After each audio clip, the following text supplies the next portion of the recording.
Okay, students. From now onwards, probably you will not be seeing me, but then you will be hearing my voice and you will be able to watch whatever I am writing on the screen. I think that's more important. Okay, so हम chemistry का first chapter का exercise questions सब discuss करते हैं. उसमें काफ़ी chemical reactions तुमको लिखना है, बैलेंसिंग करना है. तो उसके लिए सब ना हमको मॉलिक्यूलर फॉर्मूला लिखने आना चाहिए. तो मॉलिक्यूलर फॉर्मूला लिखने के लिए तुमको मालूम है कि लास्ट ईयर का ये जो टेबल है हमारा, ये हमको पूरा चाहिए, है ना. इसी से हमारा काम हो जाता है.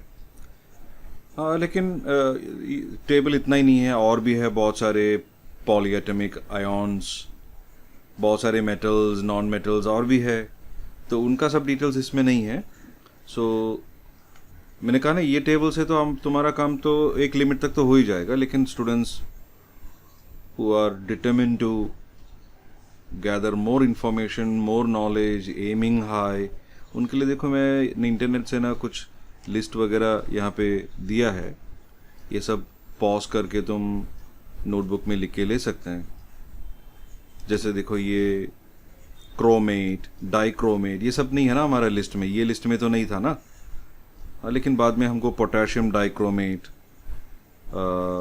पोटेशियम परमैंगनेट, उसका सब फॉर्मूला लिखना होता है. तो परमैंगनेट का देखो यहाँ MnO4 1-. तो एक्चुअली मैं 3-4 टेबल दिया है इसमें कि कुछ टेबल में कुछ है, दूसरा टेबल में वो नहीं है, नया है. तो देख लो तुम, ये सारे लिख के लेके बाय हार्ट करेगा ना, then you will be in a situation where अगर कोई भी केमिकल सब्सटेंस का फॉर्मूला पूछा तो उसका फॉर्मूला तुम अच्छा से दे सकते हैं, कौन सा भी. देखो अभी इस लिस्ट में स्ट्रोंशियम, निकल, ये सब हमारे लिस्ट में नहीं था. तो उसका चार्जेस भी पता चल गया ना, Ni2+, Sr2+. थायोसाइनेट, ये देखो थायोसाइनेट हमारे बुक में नहीं है. लेकिन अगर कोई भी तुमको अभी निकल थायोसाइनेट पूछेगा तो तुम लिख सकते हैं. Okay, so I am requesting to my students to note down all this in a notebook, or if you can even make a big chart and paste it in front of your study table and memorize it, and once in a while ask your parents to ask randomly from that. और जब regular classes start हो जाएगा तो मैं पूछ लूँगा. And suppose if I am asking what is the polyatomic formula of acetate, जो इस लिस्ट में या कोई एक लिस्ट में है, और एक स्टूडेंट अगर एसिटेट का करेक्टली बोल रहा है तो मैं समझ आएगा कि अच्छा हाँ, ये है वो स्टूडेंट जिसके लिए मैंने ये लिस्ट फॉरवर्ड किया है. ओके, तो वो सब जरा पॉज करके नोट डाउन कर लेना. And if you really need it, you tell me, I will send it in WhatsApp also.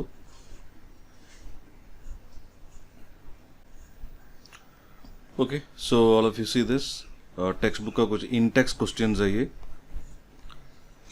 इसमें पूछा, why should a magnesium ribbon be cleaned before burning in air.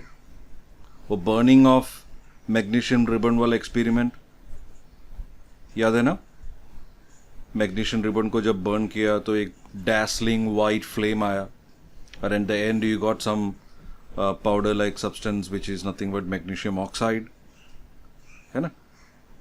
हाँ, लेकिन वो बर्न करने से पहले उन लोग बोल रहे हैं कि उसको क्लीन क्यों करना है. Well, metals, whenever metals is left exposed for a long time, slowly it reacts with the chemicals in the surrounding. And oxygen, one of the main constituent of air, also one of the reactive element, most of the time oxidizes the metal. The metal get oxidized.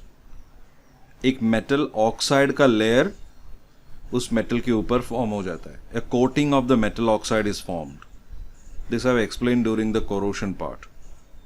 Corrosion of metals. तो magnesium ribbon के ऊपर ना एक thin layer of magnesium oxide होता है। हाँ, लेकिन अगर कुछ कुछ जगह पे कार्बन डाइऑक्साइड का क्वांटिटी ज़्यादा है, और जरूरी नहीं कि सब मतलब सिर्फ ऑक्साइड का ही लेयर बने, it can be some other depending on what it has reacted to, which type of chemicals, but most probably it will be an oxide. Rarely you may also see a layer of magnesium carbonate also, but whatever be it, उसके ऊपर एक layer है, मतलब what you're seeing is not a pure magnesium. The pure magnesium is within, inside, ऊपर एक thin coating बन गया है, और हमको तो मैग्नीशियम को बर्न करना था, तो हमको ऊपर का कोटिंग नहीं चाहिए, तो using a sand paper we will just finally rub over the magnesium ribbon और वो कोटिंग निकल जाता है। तो उसके कोटिंग निकलने के बाद फिर हमको मैग्नीशियम मिल गया, फिर तुम उसको बर्न कर लो। तो बर्न करेगा तो क्या मिलेगा, मैं अभी वो पूरा डिटेल में नहीं लिख रहा हूँ। My students at least must know minimum English to write whatever I said.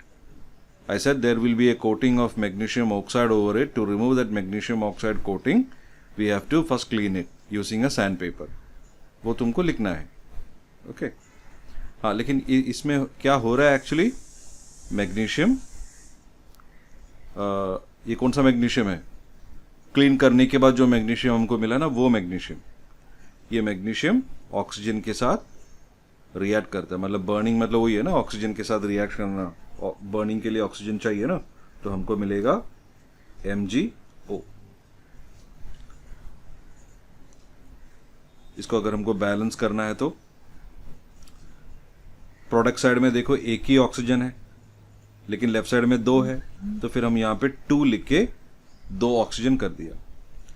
लेकिन अभी राइट साइड में 2 मैग्नीशियम है और लेफ्ट हैंड साइड में 1 ही है, तो यहाँ पे 2 डालने से मैग्नीशियम का नंबर भी इक्वल हो गया, तो हमने वो इक्वेशन को बैलेंस भी कर लिया। चलो, second question, right the balanced equation for the following chemical reaction. Hydrogen plus chlorine giving hydrogen chloride. क्या किस टाइप का रिएक्शन है ये? हमको तो बैलेंस करने बोला है, लेकिन हम साथ साथ और भी कुछ डिस्कस करते हैं ना। Hydrogen plus chlorine gives hydrogen chloride, what type of reaction is this? I am asking you, तो तुम्हारे मन में सोचो ना, किस टाइप का रिएक्शन है? ठीक है, आई डोंट नो कि कितने लोग ने मन में कॉम्बिनेशन सोचा। जो लोग कॉम्बिनेशन सोचा, very good, that's a correct answer, because 2 चीज कंबाइन होके एक सिंगल सब्सटेंस फॉर्म हो रहा है, उसी को तो हम कॉम्बिनेशन बोलते हैं। हाइड्रोजन और क्लोरीन कंबाइन होके हाइड्रोजन क्लोराइड बन गया। चलो वो जरा लिखते हैं हम, हाइड्रोजन H2 लिखते हैं, डाइएटमिक है ना इसलिए। फिर क्लोरीन, वो भी डाइएटमिक है, Cl2 gives hydrogen chloride. Hydrogen chloride का फॉर्मूला क्या है? HCl। ये HCl सब कैसे है मालूम है ना? हाइड्रोजन का H प्लस होता है और Cl का माइनस होता है, तो चार्जेस जब हम इंटरचेंज करेंगे तो 1 और 1 इंटरचेंज करके HCl होता है। ठीक है, हमको तो बैलेंस करना है। लेफ्ट हैंड साइड में 2 हाइड्रोजन, लेकिन राइट हैंड साइड में 1 ही हाइड्रोजन है, तो यहाँ पे 2 लगा के हमने 2 हाइड्रोजन बना दिया। अभी लेफ्ट हैंड साइड में 2 क्लोरीन, राइट हैंड साइड में भी 2 क्लोरीन, तो हो गया बैलेंस्ड। ठीक है, ये था सेकंड का फर्स्ट पार्ट। अभी सेकंड का सेकंड पार्ट देखो, यहाँ पे बेरियम क्लोराइड एल्यूमिनियम सल्फेट के साथ रिएक्ट कर रहा है। बेरियम क्लोराइड AB रिएक्ट कर रहा है एल्यूमिनियम सल्फेट के साथ CD। तो बोलो ये किस टाइप का रिएक्शन होगा? ये डबल डिस्प्लेसमेंट रिएक्शन होगा।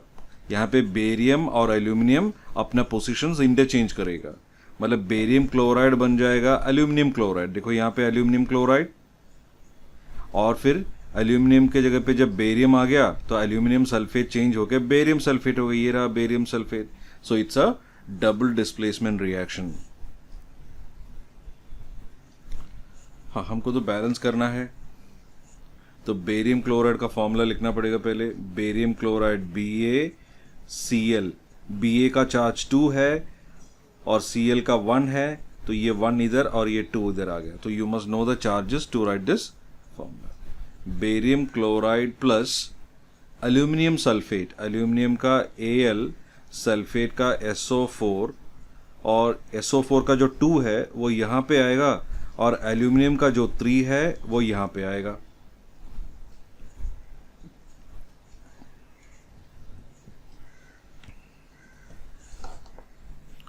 ओके, तो अभी डिस्प्लेसमेंट रिएक्शन स्टार्ट करते हैं। बेरियम और एल्यूमिनियम अपना पोजीशंस इंटरचेंज करेगा, तो हमको मिलेगा AlCl3। अभी मैं ये चार्जेस का सब इंटरचेंजिंग वाला वो सब नहीं डिस्कस करता हूँ, जो नहीं समझ में आ रहा वो मेरे से पूछ लेंगे। एल्यूमिनियम क्लोराइड और बेरियम सल्फेट BaSO4,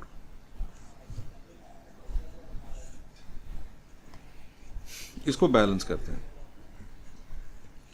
अभी देखो, इससे पहले का 2 इक्वेशन जो हमने बैलेंस किया वो तो मैंने डायरेक्टली ऐसे ही बैलेंस कर लिया था। That's what you have to finally achieve. हाँ, वो अचीव होना चाहिए हमको। लेकिन इफ योर टीचर सेज नहीं, तुमको पूरा डिटेल में सब ऐसा करके बताना पड़ेगा, तो देखो हम क्या करेंगे, देखते हैं इसमें कौन सा एलिमेंट्स है। लेफ्ट हैंड साइड या तो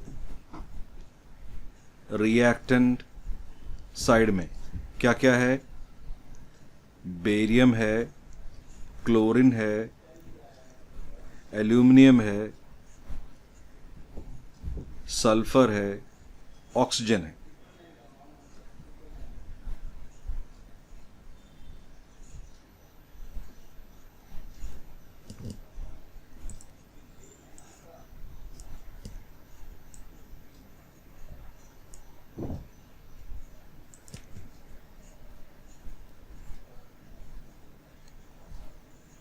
हाँ, लेफ्ट हैंड साइड में बेरियम कितना है, 1 है, क्लोरीन 2 है, एल्यूमिनियम 2 है, सल्फर ब्रैकेट के अंदर 1 है लेकिन ऐसा ब्रैकेट 3 है, ऑक्सीजन ब्रैकेट के अंदर 4 है लेकिन ऐसा वाला 3 हमने लिया तो पूरा 12 है। चलो राइट हैंड साइड या फिर प्रोडक्ट साइड,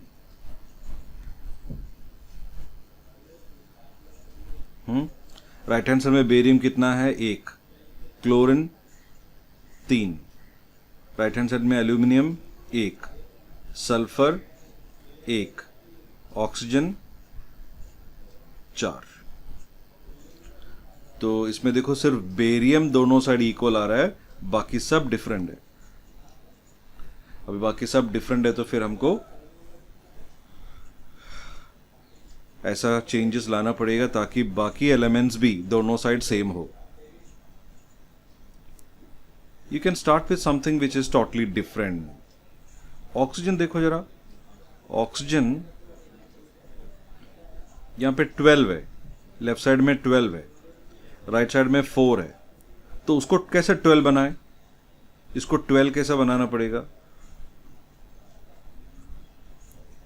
यहां पे हमको एक 3 लगाना पड़ेगा, इधर एक 3 लगाना पड़ेगा।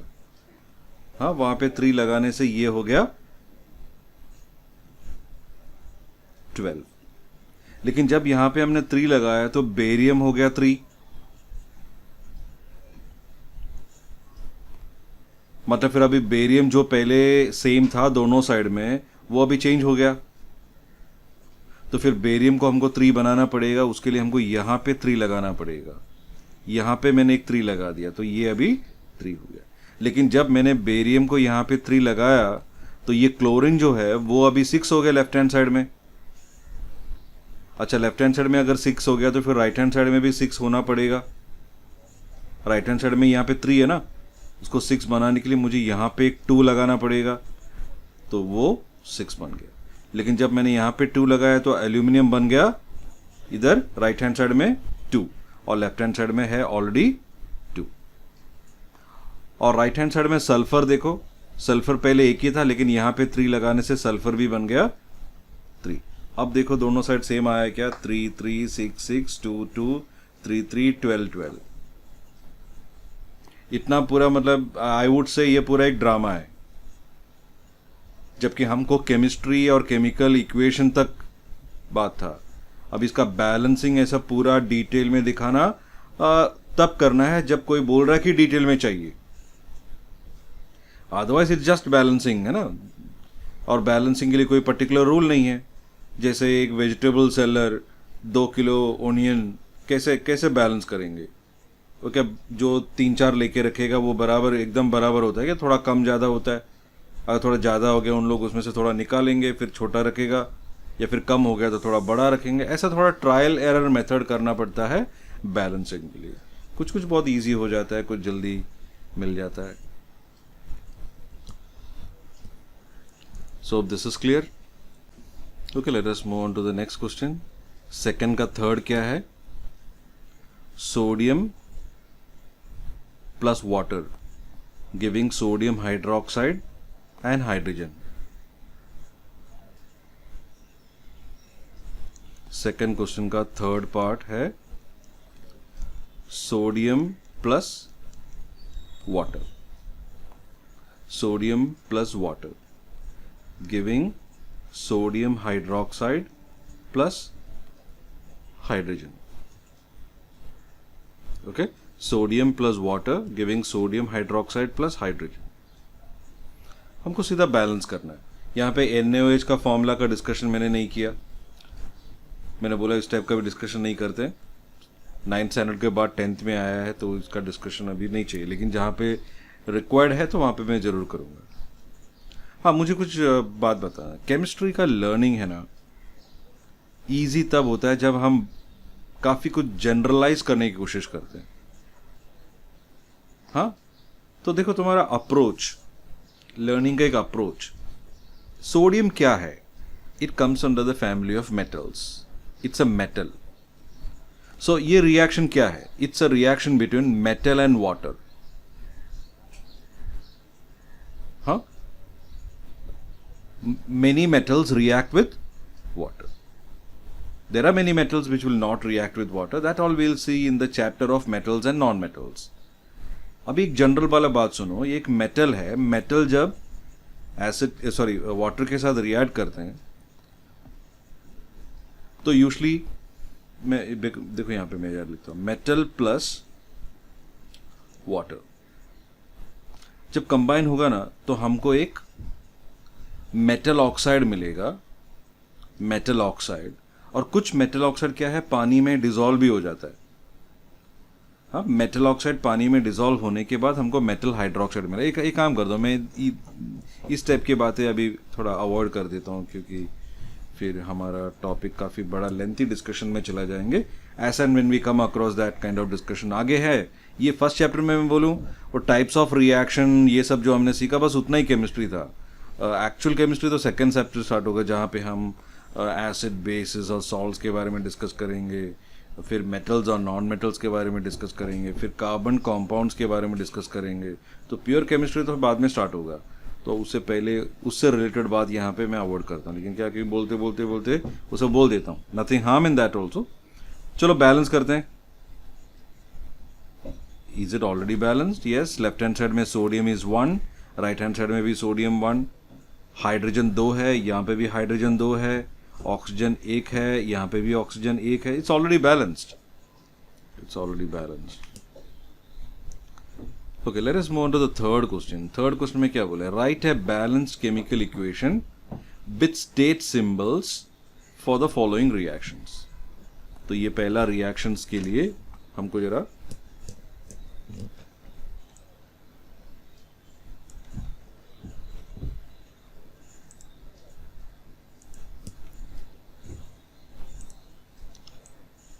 ये देखो, ये जो कटिंग पेस्टिंग सब जो कर रहा है ना, पहले भी ऐसे ही कर रहा था, लेकिन वो सब कटिंग पेस्टिंग वो दोनों स्टेप मैं तुम लोग को नहीं दिखाया, कट किया तो एडिटिंग में बहुत टाइम जाता है। तो मैंने सोचा ऐसा मेरे स्टूडेंट्स के सामने इतना क्या अभी करना है, उन लोग समझ जाएंगे, तो तुम्हारे सामने ही सब कुछ करा है। I am not editing it.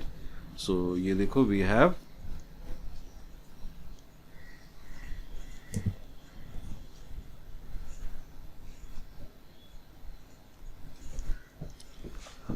a solution of barium chloride।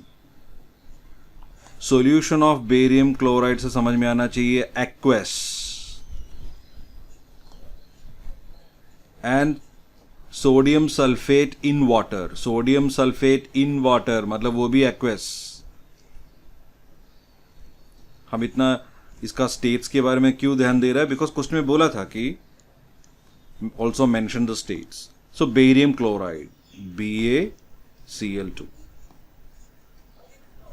के साथ क्या लिया हमने, सोडियम सल्फेट Na2SO4 लिया। ये एक्वस है, ये भी एक्वस है। यहां पे उन लोगों ने सॉल्यूशन ऑफ बोला, यहां पे सोडियम सल्फेट इन वाटर बोला। देखो AB और ये CD, AB और CD वाला रिएक्शन हमेशा क्या होता है, डबल डिस्प्लेसमेंट ना। तो यहां पे बेरियम और सोडियम अपना पोजीशंस को इंटरचेंज करेगा और तुमको मिलेगा सोडियम क्लोराइड और barium sulphate. Solution of sodium chloride मिल रहा है एक्वस, और इनसॉल्युबल बेरियम सल्फेट। इनसॉल्युबल मतलब वो उसमें डिसॉल्व नहीं हो रहा है, it's a solid and insoluble substance formed, I told you, is called precipitate, जो हम PPT से डिनोट करते हैं। तो अंडरस्टूड है कि प्रेसिपिटेट मतलब एक सॉलिड होता है जो लिक्विड में डिसॉल्व नहीं हुआ है। So it was all about the nature of the reaction. What's the nature of the reaction, what type of reaction is this, double displacement. फिर उसमें हमने उनका फिजिकल स्टेट्स वगैरह लिखा। अभी we are coming to the last part which is nothing but balancing the chemical equation. Barium इधर 1 है, इधर भी 1 है, क्लोरीन यहां पे 2 है, क्लोरीन यहां पे 1 ही है। चलो मैं क्लोरीन को 2 बना देता हूं, तो इधर 2 लगा दिया।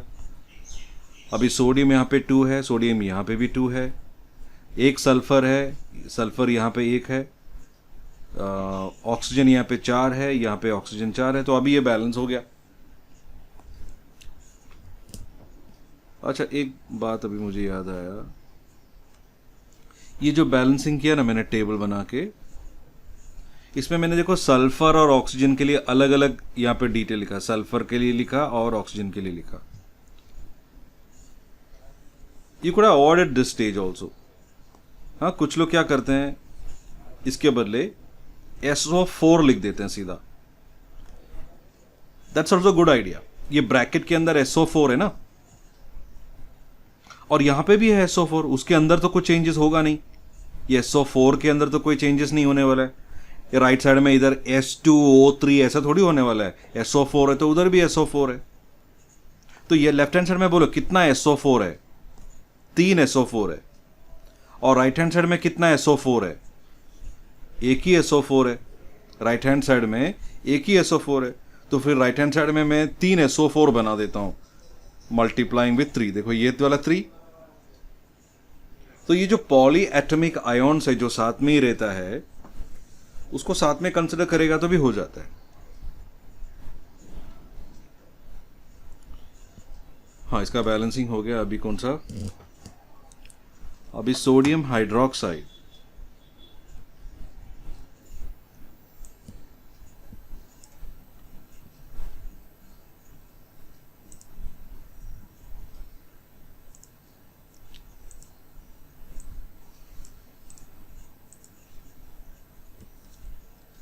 सोडियम हाइड्रोक्साइड सॉल्यूशन, इस बार they are very generous, student friendly.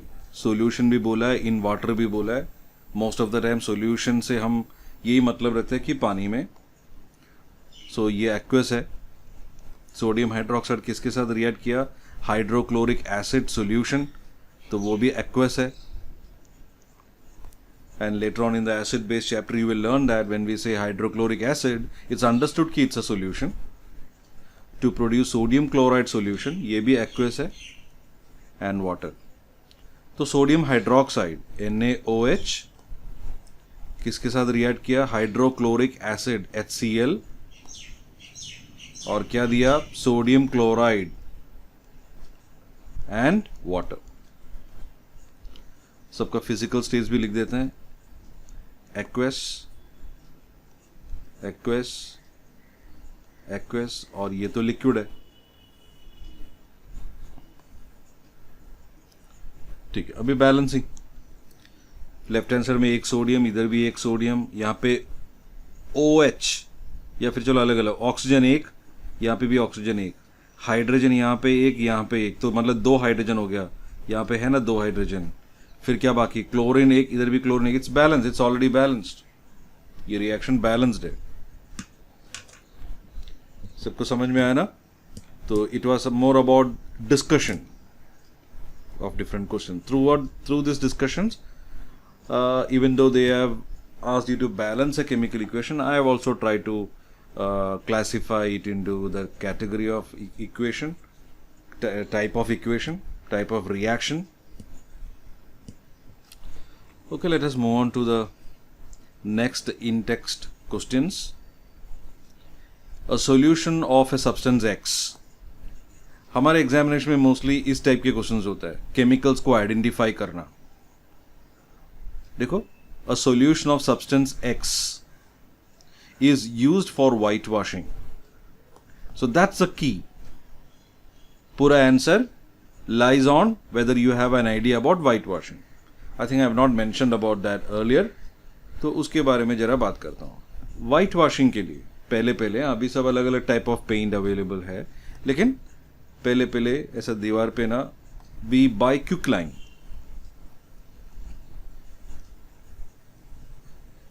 We used to buy quicklime from the market, we'll mix it with water. हाँ, क्विकलाइम और पानी मिक्स करके उसको अच्छा से मिक्स करेंगे। मिक्स करने के बाद हमको CaOH ट्वाइस मिलेगा, जो है स्लेक लाइम।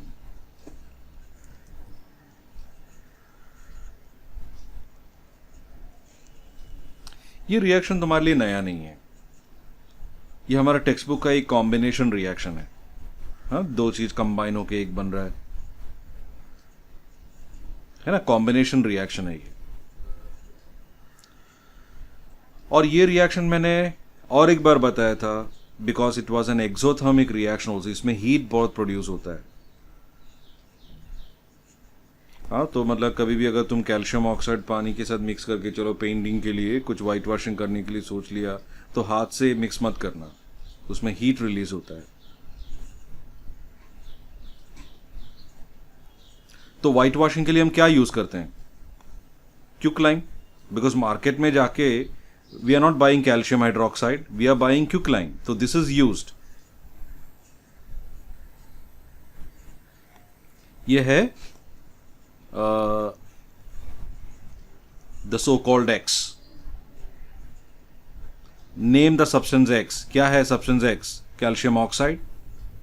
क्या है उसका फॉर्मूला? CaO। फिर उन लोग बोल रहे हैं right the reaction of this substance X with water. हाँ, देखो यही है रिएक्शन, पानी के साथ रिएक्ट कर दिया।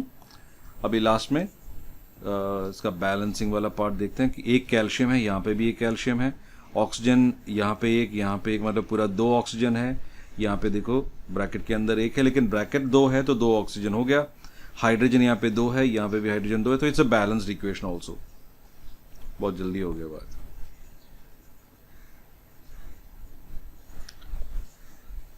Why is the amount of gas collected in one of the test tubes in activity 1.7 double of the amount collected in the other? Activity 1.7 में, okay, so activity 7 में, एक्टिविटी 1.7 में उन लोग बोल रहे हैं कि एक टेस्ट ट्यूब में जो गैस फॉर्म हुआ है वो दूसरा टेस्ट ट्यूब से डबल है। क्यों डबल है और वो कौन सा गैस है, उसके बारे में सब डिटेल चाहिए। तो देखो ये हमारा एक्टिविटी 1.7, ये डायग्राम याद है, इलेक्ट्रोलिसिस ऑफ वाटर, मतलब ये डिकम्पोजिशन के लिए हमने लिया था ये experiment. Decomposition of water, H2O decompose होके H2 और O2 बन जाता है, एक चीज 2 बन गया। लेकिन यू नो इस टाइप ऑफ रिएक्शन के लिए एनर्जी देना होता है, और कौन सा एनर्जी हमने दिया? इलेक्ट्रिसिटी, है ना, करंट पास किया इसमें से, current, that was the energy that we gave. Decomposition reaction. अच्छा, ये बैलेंस्ड है क्या? लेफ्ट में 2 हाइड्रोजन, यहाँ पे 2 हाइड्रोजन, ऑक्सीजन यहाँ पे 1, वहां पे 2 है। अच्छा यहाँ पे 2 है तो फिर हमको बैलेंस करने के लिए यहाँ पे 2 लिखना पड़ेगा, तो 2 ऑक्सीजन हो गया दोनों साइड। लेकिन फिर हाइड्रोजन तो 4 हो गया इधर, तो इधर भी 4 बनाएंगे ना। सो बैलेंस हो गया, बैलेंस हो गया। और ये बात देखो जरा, 2 molecules of hydrogen and 1 molecule of oxygen, यहाँ पे कुछ नंबर लिखा नहीं है तो मतलब है 1 molecule. So whenever water decomposes to hydrogen and oxygen, they always are formed in the ratio 2:1। Hydrogen का डबल वॉल्यूम होता है, जितना ऑक्सीजन रिलीज होगा उसका double quantity of hydrogen release होगा।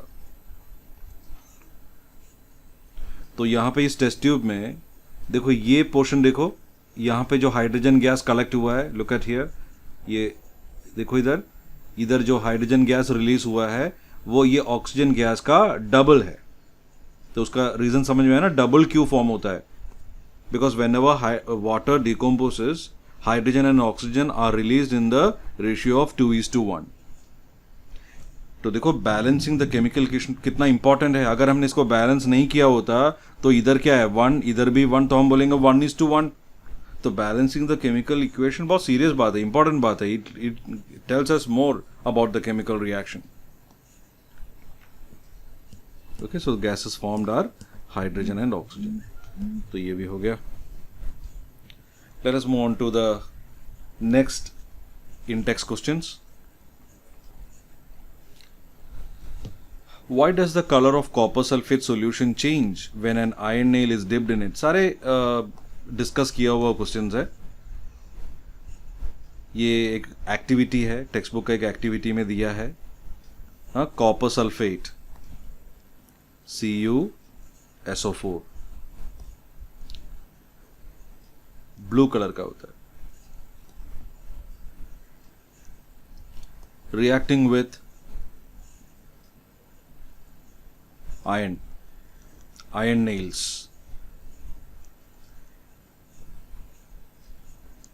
You will see that this blue color copper sulfate has slowly vanished, and what you're going to get is green colored ferrous sulfate.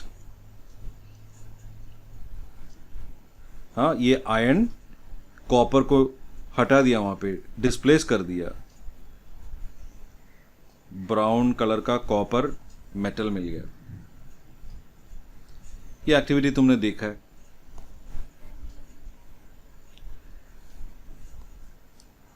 ये एक displacement reaction है। Why does the color of copper sulfate solution change? It's because the blue color of the copper sulfate cannot be retained if there is no copper sulfate. At the end of the reaction, there is no more copper sulfate. What you have is ferrous sulfate, and ferrous sulfate have its own characteristic color, that is green color. If you're saying मैंने कुछ test tube लिया, उसमें blue colour का copper sulphate लिया और अभी भी blue colour है, तो मैं बोलूँ कुछ रिएक्शन हुआ ही नहीं, फिर अभी भी कॉपर सल्फेट है इसलिए अभी भी ब्लू है। लेकिन यहाँ पे कुछ केमिकल चेंजेस हो रहा है, डिस्प्लेसमेंट का रिएक्शन हो रहा है। आयरन कॉपर को डिस्प्लेस किया और हमको फेरस सल्फेट और कॉपर मिला। ओके, तो कौन किसको डिस्प्लेस कर सकता है, ये अच्छा समझने के लिए ना हमारे पास एक टेबल है। वो टेबल बाद में हम मेटल चैप्टर में देखेंगे, लेकिन वो टेबल मैं तुम लोग के लिए अभी दिखाता हूं। ये है वो टेबल 3.2 टेबल। जो मेटल सबसे ऊपर लिखा है वो ज्यादा रिएक्टिव है, उसके नीचे वाला उससे कम रिएक्टिव है, और नीचे जाने से रिएक्टिविटी और कम होते जा रहा है। तो you will see at the end of the list you have silver, gold and all which are very least reactive, low reactive. अगर गोल्ड रिएक्टिव होता तो हम उसका कोई ऑर्नामेंट्स नहीं बना सकता था, क्योंकि वो सराउंडिंग के केमिकल्स के साथ रिएक्ट करेगा जल्दी अगर ज़्यादा रिएक्टिव है तो गोल्ड लो रिएक्टिव मेटल, उसको बाहर का ऑक्सीजन के साथ नहीं रिएक्ट करना है। जैसे मेटल्स यूजली मैंने पहले एक बोला था ना, मेटल्स ऑक्सीजन के साथ कंबाइन होकर मेटल ऑक्साइड बनता है, लेकिन गोल्ड ऐसा नहीं करता है क्योंकि गोल्ड लो रिएक्टिव है। तो केमिस्ट्री में ये भी तुमको मालूम होना चाहिए। हम जनरलाइज मतलब कि द डिग्री ऑफ जनरलाइजेशन है ना, हम जनरली ऐसा बोलेंगे कि मेटल्स ऑक्सीजन के साथ रिएक्ट करके मेटल ऑक्साइड देता है, लेकिन एकदम बच्चा जैसा नहीं सोचना कि अच्छा मतलब हर एक एक मेटल, मेटल बोला तो फिर कोई भी मेटल नहीं, ऐसा नहीं। उसका डिग्री ऑफ रिएक्शन, कितना स्पीड में रिएक्शन होगा, रिएक्शन होगा क्या, ये सब इस लिस्ट से हमको पता है। ये लिस्ट बाय हार्ट करेगा तो बहुत बहुत अच्छा रहेगा। इस लिस्ट से तुमको पता चलेगा कि कौन किसको डिस्प्लेस कर सकता है। तो हमारा बात हो रहा है कॉपर और आयन से रिलेटेड। तो कॉपर इस लिस्ट में देखो यहां पे आ रहा है और आयन यहां पे आ रहा है। कौन ज्यादा रिएक्टिव? आयन ज्यादा रिएक्टिव, तो वो कॉपर को डिस्प्लेस करेगा ये। लेकिन देखो कोई ना केमिकल लैब में जाके फेरस सल्फेट लेके आया और उसके अंदर कॉपर मेटल ऐड किया, कॉपर मेटल, और हम पूछेंगे बताओ क्या रिएक्शन होगा, तो कुछ लोग सोचेंगे अच्छा ये ए बी जैसा है और ये सी जैसा है, तो मतलब डिस्प्लेसमेंट रिएक्शन होगा, सी ए को हटा देगा। गलत, बिकॉज कॉपर आयन से भी कम रिएक्टिव है, तो कॉपर का हिम्मत नहीं है जाके आयन को डिस्प्लेस करना। तो इसलिए ये टेबल कितना इंपॉर्टेंट है, देखो अभी समझ में आया ना। तो ये टेबल से तुमको पता चलेगा कि कौन किसको डिस्प्लेस कर सकता है। तो पहला क्वेश्चन इतना ही था कि कलर क्यों चेंज हुआ। कलर चेंज हुआ because copper sulphate has change to ferrous sulphate.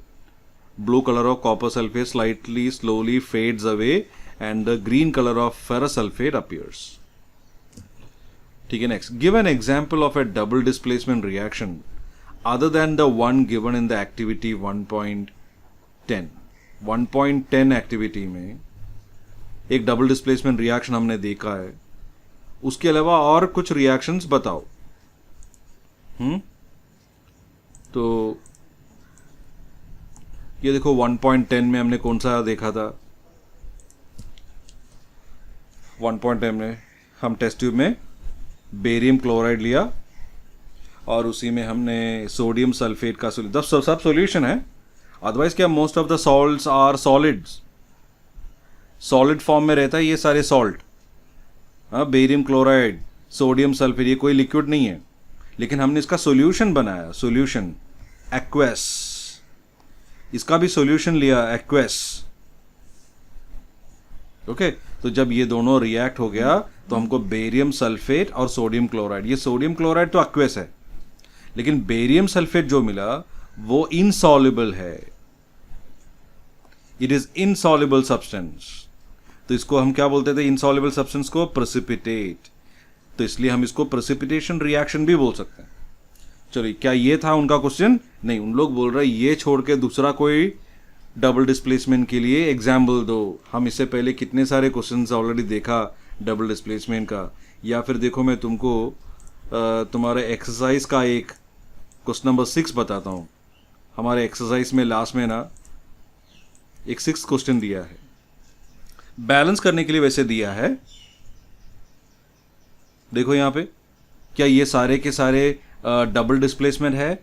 Yes, A B और सी डी, दो पार्ट्स है, तो इंटरचेंज होगा। हाइड्रोजन के जगह पे जब कैल्शियम आ गया तो हमको कैल्शियम नाइट्रेट मिला, और कैल्शियम के जगह पे जब हाइड्रोजन आ गया तो H और OH बन के वाटर बन गया। ओके, ठीक है। सो ये एक डबल डिस्प्लेसमेंट रिएक्शन है। लेकिन मैं ये भी बोलूं, because I have already mention that in my earlier videos, ये HNO3 है ना, नाइट्रिक एसिड है, इट्स एन एसिड, और जिसमें OH होता है वो बेस होता है। तो ये एक बेस है और एक एसिड है। डू यू रिमेंबर, एसिड और बेस के बीच में जो रिएक्शन होता है जिसमें सॉल्ट और वाटर बनता है, उस रिएक्शन का नाम क्या है? यस, न्यूट्रलाइजेशन रिएक्शन, है ना। So only those students who can interconnect all these informations quickly will be able to succeed to a higher level. वो तुमको बिल्टअप करना होता है, समझे ना। Someone may try to create that in you, but will that happen or not also depends on that person's personal interest. Okay, मैं ज्यादा बात नहीं कर रहा, तुमको मालूम है, उसके लिए तो हमारा क्लास खोलने दो, ज्यादा बात करता हूं। अभी तो बस हमारा सोल्यूशन पे जाते हैं। ये तो बैलेंस ही था, लेकिन मैं अभी इसको बैलेंस नहीं कर रहा हूं। when we reach to this particular questions हम बैलेंस करते हैं। एक्चुअली यहाँ पे क्वेश्चन बैलेंसिंग के लिए नहीं था, बोला है give an example of a double displacement reaction other than given in activity 1.10। तो 1.10 में जो डबल डिस्प्लेसमेंट दिया उसके अलावा अगर तुमको डबल डिस्प्लेसमेंट चाहिए तो देखो मैं बता रहा था यहाँ पे ही बहुत सारे हैं। सीधा नेक्स्ट वन, सोडियम और हाइड्रोजन आपस में इंटरचेंज हो गया। OH के साथ जब H आएगा HOH बनेगा विच इज नथिंग बट H2O, तो H2O इधर बन गया और ये हाइड्रोजन के जगह पे सोडियम आ गया तो सोडियम सल्फेट भी मिल गया, है ना डबल डिस्प्लेसमेंट। यहाँ पे भी देखो सोडियम और सिल्वर अपना पोजीशंस इंटरचेंज किया तो सोडियम क्लोराइड बन गया सिल्वर क्लोराइड और सिल्वर नाइट्रेट बन गया सोडियम नाइट्रेट, ये भी डबल डिस्प्लेसमेंट है। बेरियम क्लोराइड और H2SO4 सल्फ्यूरिक एसिड, यहाँ पे बेरियम और हाइड्रोजन अपना पोजीशंस इंटरचेंज करेगा। कभी किसी को कंफ्यूजन नहीं होना चाहिए, हाइड्रोजन और क्लोरीन इंटरचेंज नहीं होगा, ओके, बिकॉज ये नेगेटिवली चार्ज आयोन है, ये पॉजिटिवली चार्ज आयोन है, ऐसा पोजीशन इंटरचेंज नहीं होगा। पॉजिटिव को निकाल के दूसरा एक पॉजिटिव आएगा, ओके। तो हाइड्रोजन यहाँ पे आ गया तो HCl हो जाएगा हाइड्रोक्लोरिक एसिड, और बेरियम जब यहाँ पे आ गया तो हमको बेरियम सल्फेट मिला। So many examples for double displacement reaction, okay. Let us move on to the next question. क्या है next question? Identify the substances that are oxidised and the substances that are reduced in the following reactions. तो यहाँ पे कुछ redox reactions बोला है, sodium और oxygen combining to form sodium oxide.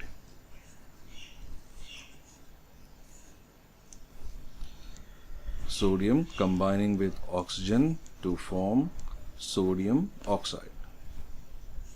Balance है क्या?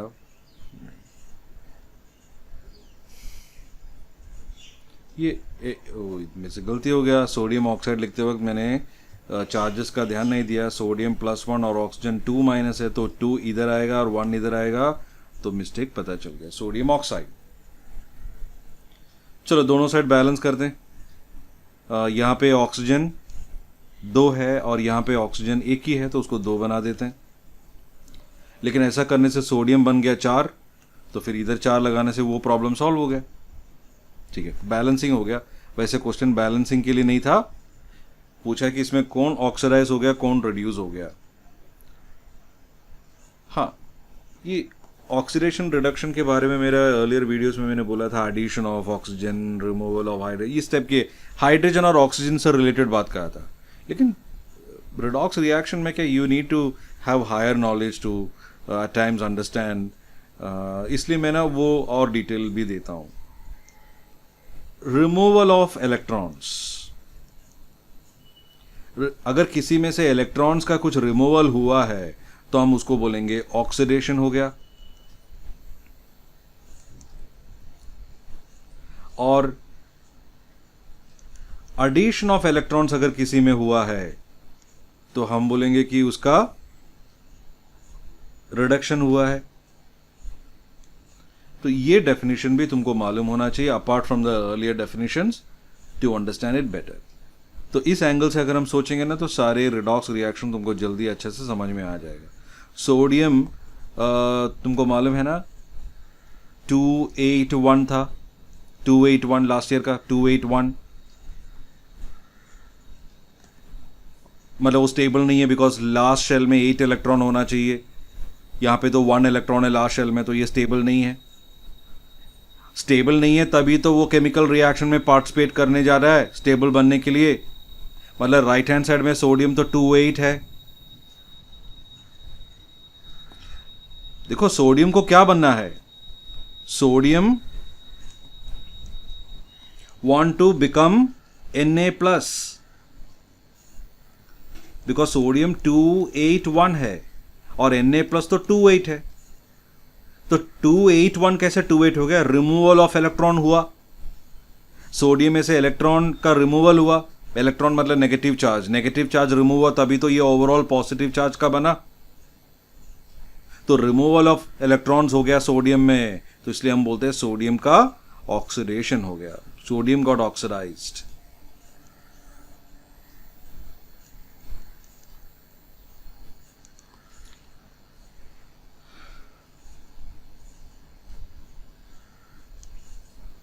ऑक्सीजन देखो क्या है, ऑक्सीजन 26, याद है ना, ऑक्सीजन का एटॉमिक नंबर 8 होता है तो उसका इलेक्ट्रॉनिक कॉन्फ़िगरेशन 26 होता है।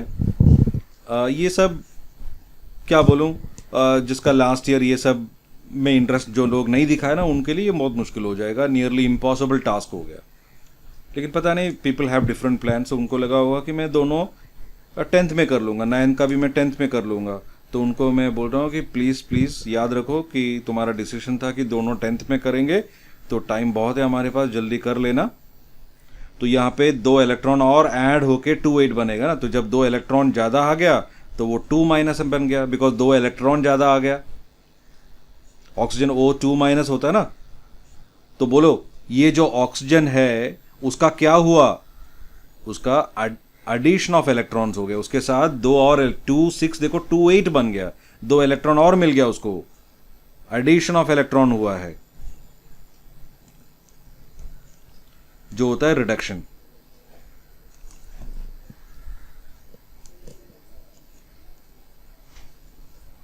सोडियम का रिमूवल ऑफ इलेक्ट्रॉन हो गया, और by definition removal of electron means oxidation, जबकि ऑक्सीजन बन गया O2-। देखो ऐसा सबको समझ में आ रहा है क्या? एक बार और देखो, लास्ट ईयर हम इलेक्ट्रॉन डॉट स्ट्रक्चर बनाते थे ना, वो डिटेल और एक बार मैं दिखाता हूं। ये है सोडियम 281 और ये है ऑक्सीजन 26। बोलो ऑक्सीजन को कितना इलेक्ट्रॉन चाहिए स्टेबल बनने के लिए? 2 और 2 चाहिए, लेकिन सोडियम कितना देता है? 1। सोडियम 1 ही इलेक्ट्रॉन देगा, लेकिन ऑक्सीजन को चाहिए था और 2। तो हम क्या करेंगे, और एक सोडियम ले लेते हैं 281। तो ये सोडियम अपने एक इलेक्ट्रॉन ऑक्सीजन को देगा और ये सोडियम भी अपने एक इलेक्ट्रॉन ऑक्सीजन को देगा। तो फिर क्या मिलेगा हमको? What we will get? हमको मिलेगा Na+, that is 28, Na+28 और ऑक्सीजन भी 28, बिकॉज 2 इलेक्ट्रॉन मिल रहा है उसको, और ऐसा। समझ में आया ना? You understood the changes that has happened to sodium. Sodium lost an electron, sodium lost an electron, oxygen gained electron, सब लोग सेटिस्फाई हो गया। लेकिन इन सबको इतना डिटेल में सब हम नहीं लिखते हैं, हम बस सीधा लिख देते हैं Na2O, 2 सोडियम और ऑक्सीजन। Got it?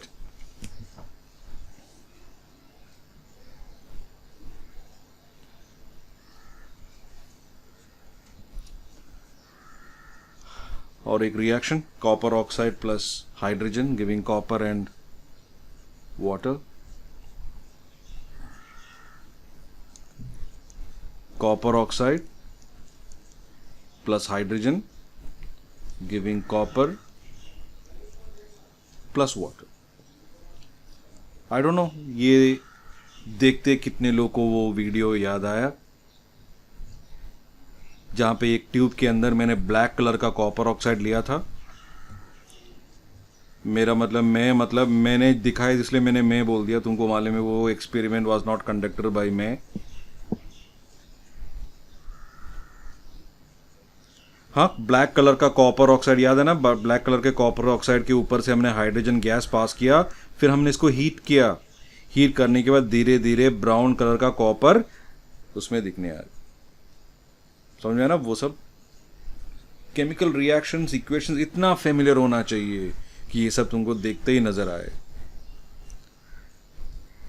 मुझे अच्छा नहीं लग रहा बार बार बीच बीच में ऐसा बात करना, लेकिन जो पेरेंट्स भी सुन रहे हैं उनको भी ये बात मालूम होना चाहिए, इसलिए मैं ऐसा बोल रहा हूँ। स्टूडेंट्स और सालों से सुन रहा है, उनको भी मालूम होना चाहिए। ये बेसिकली एक स्टूडेंट का इंटरेस्ट लेवल पे डिपेंड करता है, और अगर इंटरेस्ट है भी तो उनको इंटरेस्टिंगली कोई भी काम करने के लिए बहुत टाइम का भी ज़रूरत है। तो तुमको अगर बहुत लेट, काफ़ी टाइम के बाद इंटरेस्ट अगर आ गया तो भी कुछ फ़ायदा नहीं है, बस नहीं हो पाएगा। तो टाइम वेस्ट मत करो। चलो, मैं बस बोल रहा था कि ये copper oxide reacting with hydrogen to give copper and water का रिएक्शन मैंने तुमको वीडियो दिखाया है। मतलब समझ लो कि तुम क्लासरूम में बैठा है और मैं तुम्हारे सामने सचमुच कॉपर ऑक्साइड लेके हाइड्रोजन गैस पास करके हीट किया और तुम देखा। एक ही तो बात हुआ ना, तुमने लाइव नहीं देखा लेकिन वीडियो से कोई वो वीडियो किया, उसका रिकॉर्डिंग मैंने तुमको दिखा, तो बात एक ही हुआ। तो मतलब you have seen it, that's it. चलो बैलेंस्ड है क्या? लोग बैलेंसिंग का नहीं पूछा है, फिर भी हम डिस्कस करते हैं। कॉपर यहाँ पे एक, इधर भी एक, ऑक्सीजन एक, इधर भी एक, हाइड्रोजन दो, यहाँ पे भी एक। Yes, it's already balanced. लेकिन क्वेश्चन है about oxidation and reduction. Copper oxide बन गया कॉपर, रिमूवल ऑफ ऑक्सीजन हो गया, और रिमूवल ऑफ ऑक्सीजन को हम बोलते हैं रिडक्शन। तो copper oxide got reduced to copper. इस ओपन छुट्टी में ये याद दिलाता हूं, तो बताओ हाइड्रोजन कौन है? Hydrogen is the reducing agent, because copper oxide के साथ हम हाइड्रोजन लिया तभी तो कॉपर ऑक्साइड रिड्यूस होकर कॉपर बना। तो hydrogen is the reducing agent. चलो हाइड्रोजन क्या बन गया? हाइड्रोजन बन गया H2O, मतलब इसमें एडिशन ऑफ ऑक्सीजन हो गया है। एडिशन ऑफ ऑक्सीजन को बोलते हैं ऑक्सीडेशन, है ना। तो ये है एक रिडॉक्स रिएक्शन है, कॉपर ऑक्साइड का रिडक्शन हुआ और हाइड्रोजन का ऑक्सीडेशन हो गया। सबको समझ में आ गया ना? Okay students, so main exercise का फर्स्ट क्वेश्चन देखो। Which of the following statements about the reaction below are incorrect? क्या है reaction? Lead oxide reacting with carbon. ये याद रखना कि कार्बन एक कॉमनली यूज्ड रिड्यूसिंग एजेंट है। बाकी कुछ चैप्टर्स में भी हम इसका रेफरेंस करेंगे, कार्बन कंपाउंड्स में and also in metals and non metal chapter में भी, कि कार्बन एक अच्छा रिड्यूसिंग एजेंट है। रिड्यूसिंग एजेंट क्यों बोला? बिकॉज ये किसी को रिड्यूस करने में हेल्प करता है। रिड्यूस करना मतलब ऑक्सीजन को रिमूव करना। Carbon is capable of removing the oxygen. कहां से? From a metal oxide. ये एक मेटल ऑक्साइड है, मेटल का ऑक्साइड है ना ये, उसमें से ऑक्सीजन को रिमूव करने में ये कार्बन हेल्प करता है। तो हमको क्या मिलेगा? Pb और CO2 मिलेगा। रिएक्शन पूरा दिया हुआ है लेकिन मैं बस और भी डिस्कस कर रहा था। हाँ, यहाँ पे ऑक्सीजन 2 है लेकिन यहाँ पे एक ही है, तो यहाँ पे 2 लगाना पड़ेगा। उन लोग बैलेंस कर लिया है लेकिन हमको नहीं देखना है। Pb कितना बन गया? 2 ना, तो यहाँ पे भी Pb हमको 2 बनाना पड़ेगा। अब जाके ये सब बैलेंस हो गया। पहला ऑप्शन क्या है? Lead is getting reduced. किधर है लेड? लेड तो है नहीं। हाँ, हमको कहां देखना है? ऑक्सीडेशन हुआ क्या, रिडक्शन हुआ क्या, वो सब डिस्कस करने के लिए हमको कहां देखना है? हमको रिएक्टेंट साइड देखना है, राइट साइड नहीं। वो तो बना हुआ चीज है ना, एक रिएक्शन के एंड में हमको मिला हुआ चीज है ना ये सब, उसके ऊपर क्या देखना है? इधर देखो, रिएक्टेंट साइड में देखो। उन लोग बोल रहे हैं lead is getting reduced, where there is no lead, so this is incorrect. ये उनका स्टेटमेंट इनकरेक्ट है। फिर क्या बोला है? बोले कि carbon dioxide is getting oxidised. Where is carbon dioxide? There is no carbon dioxide in the product, in the reactant side, so that's also incorrect. Carbon is getting oxidise, yes, ये correct है। Carbon के साथ देखो oxygen add हो गया, addition of oxygen हुआ, और तुमको याद है ना reducing agent always get oxidised, yes. तो ये स्टेटमेंट उनका करेक्ट है। फिर lead oxide is getting reduce, lead oxide का रिडक्शन हो गया, यस, उसमें से ऑक्सीजन हट गया ना, तो लेड ऑक्साइड का रिडक्शन हो, ये भी करेक्ट है। लेकिन उनको क्या चाहिए था? करेक्ट वाला नहीं, उनको ये 4 में से उन लोग पूछ रहे हैं कौन सा इनकरेक्ट है, मतलब A and B are incorrect. तो इसमें इनकरेक्ट A एंड B, मतलब this is the answer.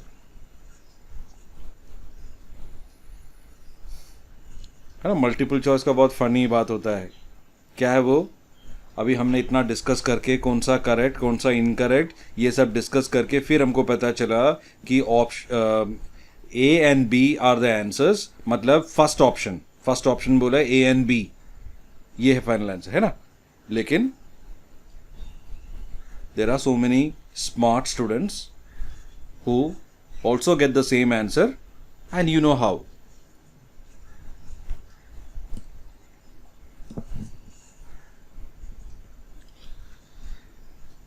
Next question. Iron oxide plus aluminium.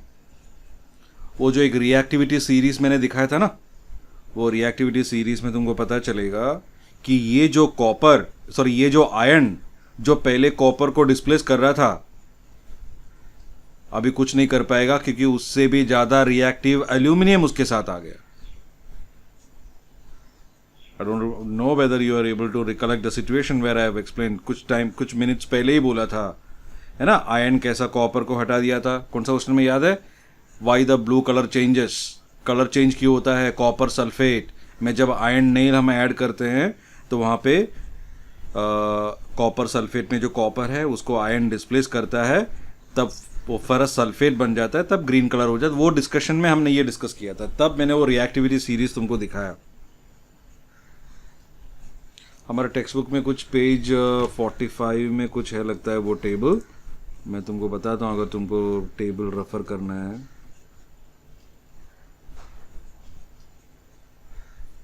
Yes, page 45 में है।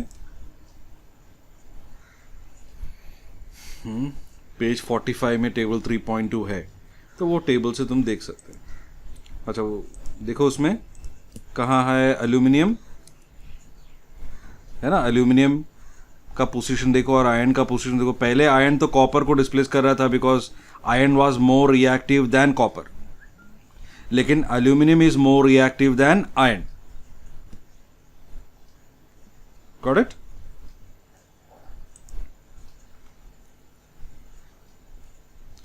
तो क्या बोलते हैं, ये आयरन को ये एल्यूमिनियम डिस्प्लेस करेगा? यस। तो हमको मिलेगा Al2O3 प्लस Fe। अभी तक जो भी मैंने डिस्कस किया that is not required as per the question, because the question सिर्फ उतना पूछा कि इसमें क्या हुआ। 4 टाइप ऑफ रिएक्शन हमने सीखा ना, 4 मेन टाइप, उसमें से कौन सा टाइप का रिएक्शन है। लेकिन मैंने बोला हम डिस्कस करेंगे, हम थोड़ी ऐसे सीधा सॉल्यूशन के लेके आया है। मैंने बोला हम इस एक्सरसाइज को डिस्कस करेंगे, तो हमारा डिस्कशन है, हम साथ साथ सब कुछ डिस्कस कर रहे हैं। मैंने यहाँ पे क्या डिस्कस किया कि देखो कैसा एक मोर रिएक्टिव मेटल एक लो रिएक्टिव मेटल को डिस्प्लेस कर रहा है, तो वो डिस्प्लेस कर रहा है से ही हमको पता चल गया कि ये एक डिस्प्लेसमेंट रिएक्शन है। सबको समझ में आ गया ना?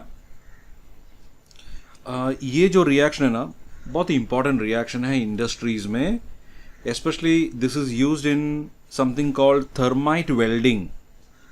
एक वेल्डिंग टेक्निक है, उसमें हम ये यूज करते हैं। रेलवे ट्रैक वगैरह है ना, रेलवे ट्रैक में जब ये क्रैक होता है तो वो वेल्डिंग करना होता है, तो हमारा नॉर्मल टाइप ऑफ वेल्डिंग से वो नहीं करते, उसके लिए एक वेल्डिंग टेक्निक होता है, थर्माइट वेल्डिंग। ये सब तुम मेटल चैप्टर में सीखेंगे, फिर भी मैं तुमको जरा बता देता हूँ for those who are interested to read it by themselves and understand.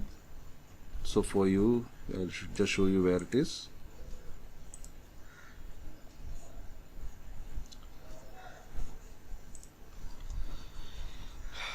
On page 52. On page 52 you will find this picture of thermite process where a person is joining a railway track. देखो यहाँ पे equation देखो, ferrous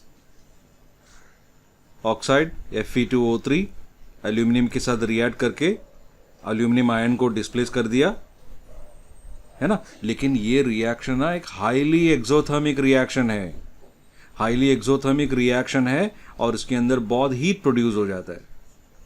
इतना heat कि ये जो ion हमको मिलता है ना वो मोल्टन स्टेट में, लिक्विड स्टेट में है।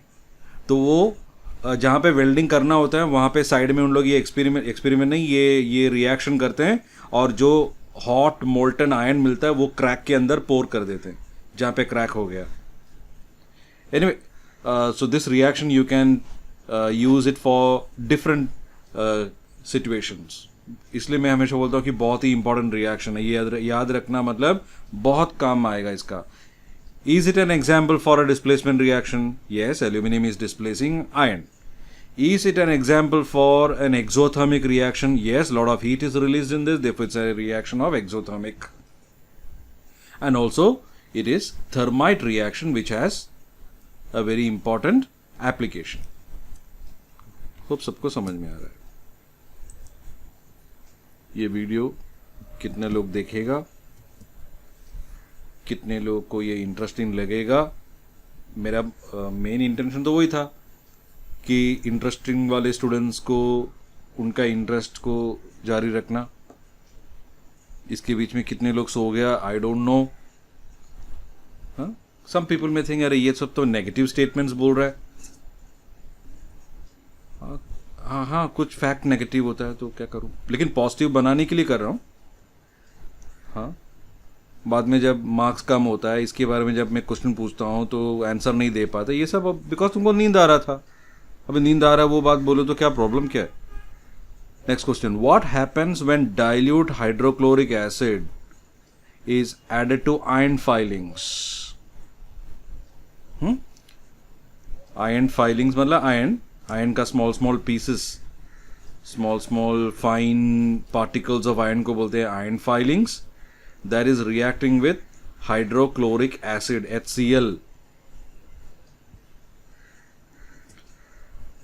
मैं वो रिएक्टिविटी सीरीज तुमको और एक बार दिखाता हूं, बहुत इंटरेस्टिंग बात बताता हूं।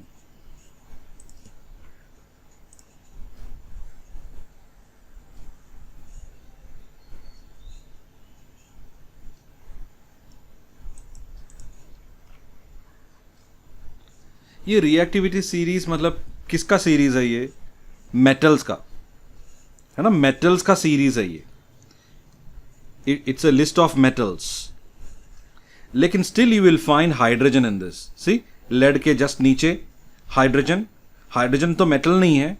यस, हाइड्रोजन का काफी एक्सेप्शंस बात होता है, हाइड्रोजन एक मेटल नहीं है, लेकिन हाइड्रोजन एक नॉन मेटल होने के बाद भी it is the only element which is electropositive.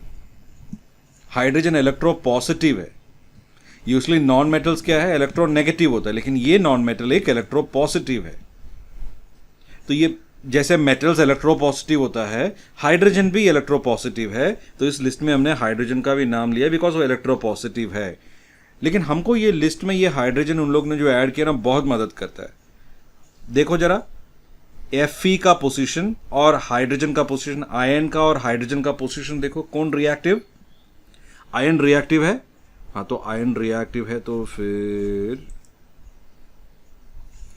ये हाइड्रोजन को आयन डिस्प्लेस करेगा। सो यू विल गेट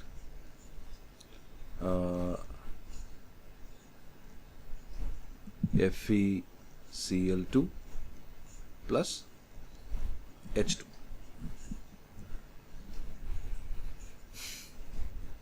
तो देखो इसमें हाइड्रोजन गैस फॉर्म हुआ है, आयन क्लोराइड भी फॉर्म हो गया। क्या चाहिए इस बार? क्या इनकरेक्ट आंसर चाहिए क्या? टिक द, नहीं, करेक्ट आंसर चाहिए। तो वो भी ध्यान देना, कभी कभी उन लोग बहुत सारे करेक्ट आंसर्स में से रॉन्ग वाला ढूंढने बोलेगा। Hydrogen gas and iron chloride is produce. Yes, iron chloride and hydrogen is produce. ठीक है। Chlorine gas and iron hydroxide are produce. Chlorine gas किधर है? क्लोरीन गैस नहीं। No reaction takes place. क्यों नो रिएक्शन? आयन तो hydrogen से ज्यादा reactive है तो आयन डिस्प्लेस करेगा।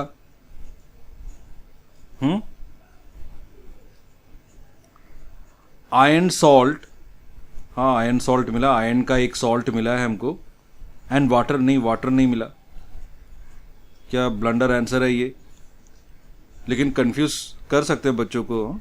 मैं बोल रहा कितना फनी आंसर है ये। देखो वाटर क्या होता है? H2O ना, ऑक्सीजन है ना उसमें, हमारे रिएक्टेंट्स में कोई ऑक्सीजन था क्या? हाइड्रोक्लोरिक एसिड में ऑक्सीजन है, आयन फाइलिंग में ऑक्सीजन है, तो फिर ऑक्सीजन राइट हैंड साइड में ऑक्सीजन कैसे आएगा? Atoms can not be created, believe that. Okay, तो इसमें से कौन सा correct option? Yes, A is the correct option. और ये तुम जनरलाइज कर लेना, बाद में हम एसिड वाले चैप्टर में, इसका नेक्स्ट चैप्टर जो एसिड है ना उसमें, और उसके बाद जो मेटल्स वाला चैप्टर है वहाँ पे भी हम ये बात को रिपीट करेंगे कि जब भी एक एसिड मेटल के साथ रिएक्ट करेगा तो सॉल्ट और हाइड्रोजन गैस फॉर्म होगा।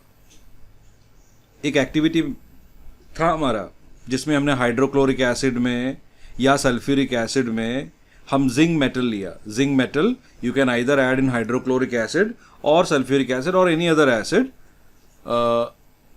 नॉट नाइट्रिक एसिड, उसका बारे में बाद में बात करेंगे, बाद में मतलब मेटल वो चैप्टर में जहाँ पे वो कॉन्टेक्स्ट आएगा ना तब।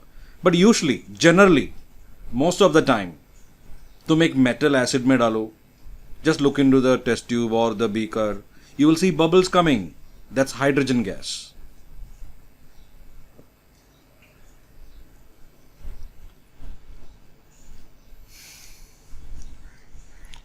What is a balanced chemical equation? Why should chemical equations be balanced? कभी इसका पूरा descriptive answer मैं नहीं लिख रहा हूँ, discuss कर रहा हूँ बस. You have to write in your own words. What is a balanced chemical equation?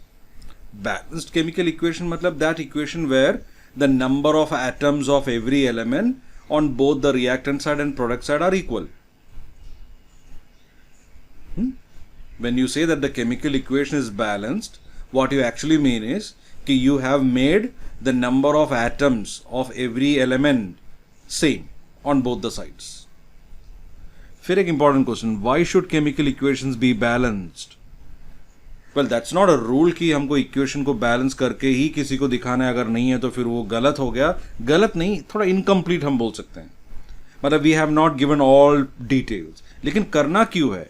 करना इसलिए है बिकॉज मैंने ऑलरेडी मेंशन किया था about conservation of mass, law of conservation of mass, है ना। दोनों साइड का नंबर ऑफ एटम सेम बनाएगा तो ही दोनों साइड का मास सेम होगा। The total mass of all the reactants that you have taken, you have taken some reactants, they react and finally will give you some product. So mass of all these reactants must be equal to mass of the products. तो वो कब equal होगा? जब दोनों side का number of atoms equal होगा।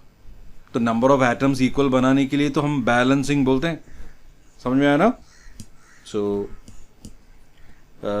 ये जो बात मैं हमेशा बोलता हूँ ना कि students who don't know English मतलब give me that water, give me this pen, वो वाला इंग्लिश नहीं। हाँ, कोई भी बात को एक्सप्रेस करने में डिफिकल्टी हो रहा है, उनके लिए सब डिफिकल्टी हो सकता है for not able to write things in your own way. But then during this lockdown period did you find time to solve your problem to an extent? Very good, those who have tried for that. Fifth one, translate the following statements into chemical equations and balance them. ये difficult हो जाता है especially those students who don't know how to write the molecular formula. हमारा last year का जो topic है ना molecular formulas के सब कैसे लिखना है, वो अगर नहीं आता है तो फिर ये तुम नहीं कर सकते। ये वाला कर सकते तुम, ये सिक्स्थ वाला क्वेश्चन। सिक्स्थ क्वेश्चन में क्या उन लोग पूरा इक्वेशन दे दिया तुमको, अभी इक्वेशन के बारे में नहीं सोचना है, सीधा तुम्हारा बैलेंसिंग स्टार्ट कर दो। लेकिन हमारा फिफ्थ क्वेश्चन ऐसा नहीं है। फिफ्थ क्वेश्चन में कोई इक्वेशन नहीं दिया है, वर्ड इक्वेशन दिया है, डिस्क्राइब करके दिया है, हमको उसको सिंबॉलिक टर्म्स में ट्रांसलेट करना पड़ेगा। Hydrogen gas combines with nitrogen to form ammonia. अभी ये थोड़ा कंफ्यूजिंग है, कुछ कुछ केमिकल्स का नेम ऐसा है कि हमको उसमें से नहीं पता चलता है कि उसमें कौन सा एलिमेंट्स है, तो वो हमको बाय हार्ट करना पड़ेगा। देखो ना, हाइड्रोजन सल्फाइड नेम से ही हमको पता है कि उसमें हाइड्रोजन और सल्फर है।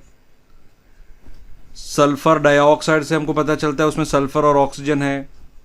एल्यूमिनियम क्लोराइड से पता चलता है कि एल्यूमिनियम और क्लोरीन है, तो ये नाम से तो किसी को पता है, लेकिन ये कुछ कुछ केमिकल्स का इस टाइप का कॉमन नेम दिया हुआ है जिससे हमको नहीं पता चलेगा कि उसके अंदर क्या क्या है। अमोनिया, अमोनिया में कोई एलिमेंट का नाम हमको नहीं मिल रहा है ना, तो इसलिए अमोनिया का फॉर्मूला हमको मालूम होना चाहिए पहले से ही, वो है NH3। पहले से नहीं पता कोई बात नहीं, अभी तो बताया ना, अभी तो बताया ना, तो आज के बाद तो मालूम होगा ना।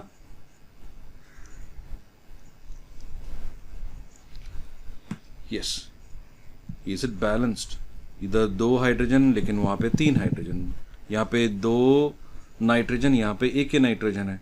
तो पहले काम करते हैं, नाइट्रोजन को मैं सेम बनाता हूँ, नाइट्रोजन इधर 2 है तो इधर भी 2 बना दिया, लेकिन ऐसा करने से हाइड्रोजन हो गया 6, तो लेफ्ट हैंड साइड में भी 6 बनाओ ना, 3 2 6 हो गया बैलेंस्ड। सेकंड क्या है, hydrogen sulphide gas Burns in air. अभी ये भी तुमको मालूम होना चाहिए कि बर्न्स इन एयर मतलब रिएक्टिंग विथ ऑक्सीजन, है ना, वो नॉलेज है तो ही आगे बढ़ेगा, नहीं तो ये क्वेश्चन गया। Hydrogen sulphide H2S, I'll just change the color, it's not so. Hydrogen sulfide burns to give water and sulfur dioxide, सब यहां पे दिया हुआ है। Hydrogen sulphide burns in air to give water, sulfur dioxide, okay ठीक है, balance कर दें। ऑक्सीजन यहाँ पे 2, इधर 1 है, मतलब 3 हो गया पूरा, लेकिन यहाँ पे तो सिर्फ 2 है। तो एक काम करता हूँ मैं, यहाँ पे एक 2 लगा देता हूँ, यहाँ पे 2 लगाने से क्या हो गया, अभी तुम सोचोगे वहाँ पे 2 क्यों लगाए, मैं बताता हूँ। सी यहाँ पे ऑक्सीजन O2 है, तो यहाँ पे तुम कौन सा भी नंबर लिखो, that into 2 will make even number of oxygen atoms on the left hand side. यहां पे तुम ऑड नंबर या इवन नंबर कौन सा भी नंबर लिखो इधर, लेकिन ये ओवरऑल क्या बनेगा, इंटू 2 करने से इवन नंबर। और यहां पे ऑक्सीजन ऑलरेडी इवन नंबर है, यहां पे बाद में अगर कोई नंबर लिखेगा तो भी वो इवन ही रहेगा, लेकिन यहां पे देखो ना, ये तो ऑड नंबर है 1, तो फिर ओवरऑल कैसे इवन बनेगा। इसलिए मेरे को यहां पे 1 नहीं लिखना है, 3 नहीं लिखना है, 5 नहीं लिखना है, बिकॉज ऐसा करने से ये ऑड नंबर ऑफ ऑक्सीजन रहेगा।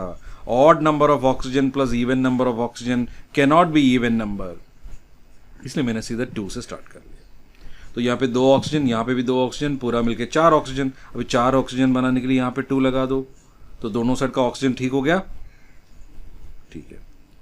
चलो अभी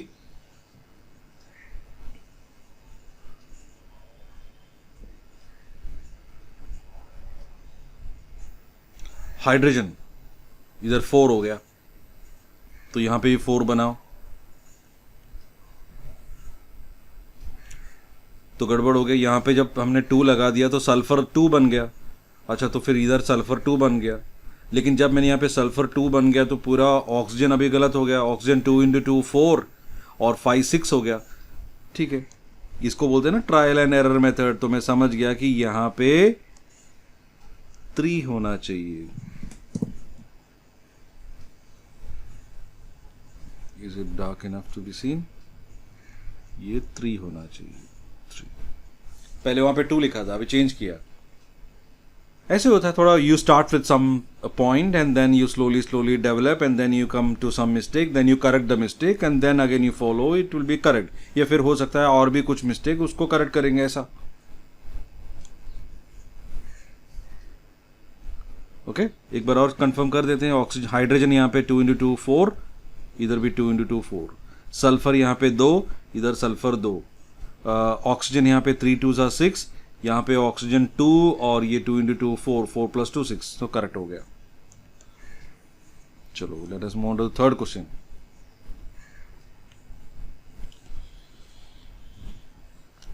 barium chloride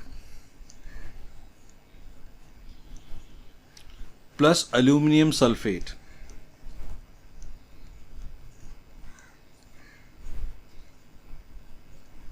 double displacement reaction होने वाला है यहाँ पे। तो हमको बेरियम सल्फेट मिलेगा और एल्यूमिनियम क्लोराइड भी मिलेगा।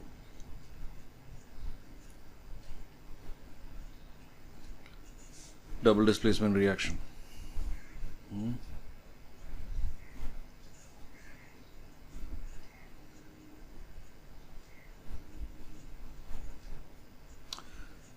किस तरह से तो स्टार्ट करते हैं, बाद में मिस्टेक है तो चेंज करेंगे। सल्फेट SO4, SO4 कितना है इधर 3, और इधर SO4 एक ही है तो मैं उसको 3 बना देता हूं।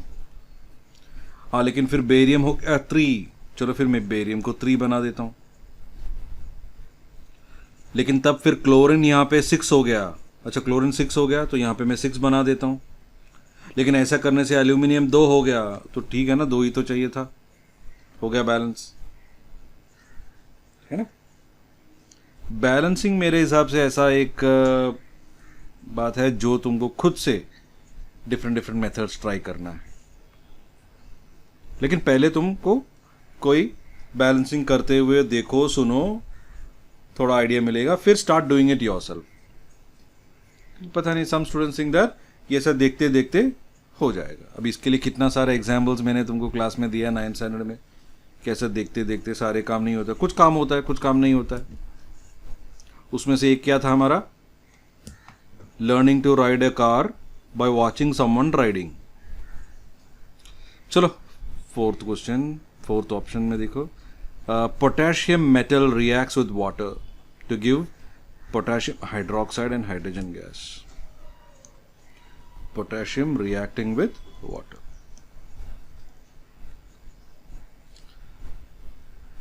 एक मेटल, इससे पहले भी हमने ये रिएक्शन देखा था, वहां पे सोडियम यूज किया था। चलो कोई बात नहीं। पोटेशियम एक बहुत ही हाई रिएक्टिव मेटल है, वो जब पानी के साथ रिएक्ट करेंगे तो तुमको उसका हाइड्रोक्साइड मिलेगा, पोटेशियम हाइड्रोक्साइड, और हाइड्रोजन गैस रिलीज हो जाएगा। सब दिया हुआ क्वेश्चन में देखो, potassium metal reacts with water to give potassium hydroxide and hydrogen gas. को बैलेंस करते हैं, इज इट ऑलरेडी बैलेंस्ड, पहले वो देखो। पोटेशियम दोनों एक एक है, ऑक्सीजन एक एक है, लेकिन हाइड्रोजन यहाँ पे 2 और यहाँ पे 3। अच्छा एक काम करता हूँ, मैं यहाँ पे एक 2 डाल के स्टार्ट करता हूँ, देखते हैं क्या होता है। जब मैंने यहाँ पे 2 डाल दिया तो ऑक्सीजन 2 बन गया, तो इधर एक 2 डालते हैं। अभी हाइड्रोजन कितना है, 2 × 2 4, इधर 2 हाइड्रोजन, इधर भी 2 हाइड्रोजन, वो 4, और पोटेशियम 2 है तो यहाँ पे पोटेशियम 2 हो गया। बैलेंस हुआ क्या देखो जरा, पोटेशियम 2 है, यहाँ पे भी पोटेशियम 2 है, हाइड्रोजन 2 × 2 4 है, यहाँ पे भी 4 है, ऑक्सीजन 2 है, यहाँ पे भी ऑक्सीजन 2 है, तो वो भी हो गया। तो वर्ड इक्वेशंस को पहले ट्रांसलेट करना है सिंबॉलिक टर्म्स में, फिर बैलेंस करना है। So only those who know all those charges will be able to ever do this.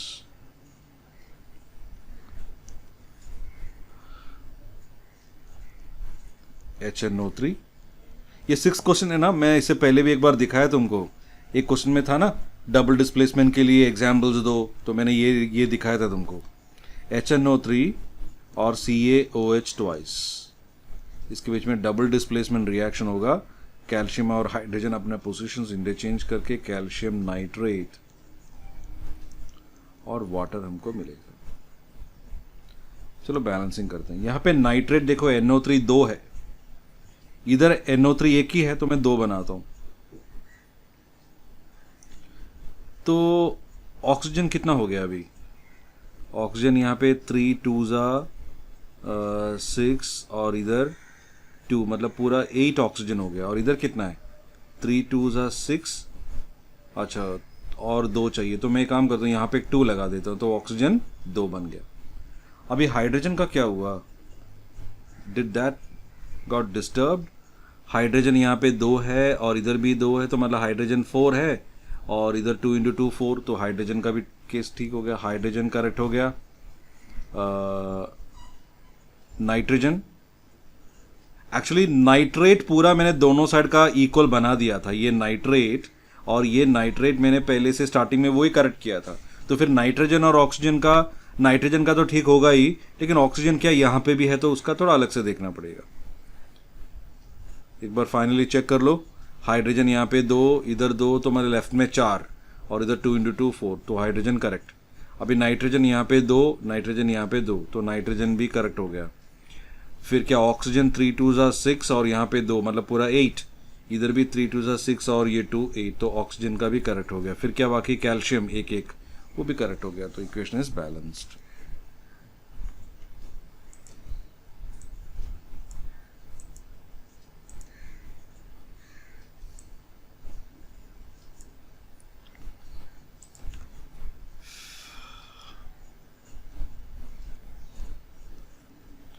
Sodium hydroxide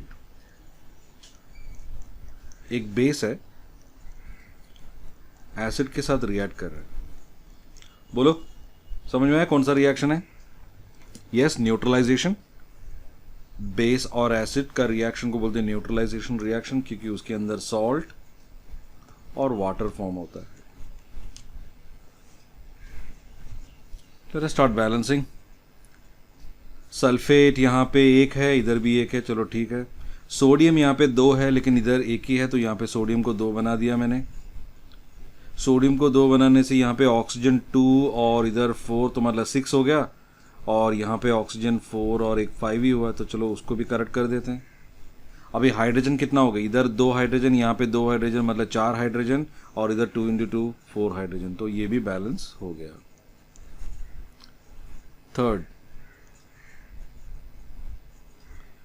third में कुछ डिस्कस नहीं कर रहा। सोडियम 1, इधर भी sodium 1, chlorine 1, chlorine 1, silver 1, silver 1, nitrate पूरा 1, इधर भी नाइट्रेट 1, तो इट्स ऑलरेडी बैलेंस्ड।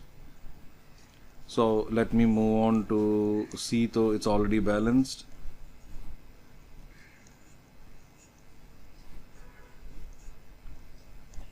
डी देखते हैं। Barium chloride plus H2SO4,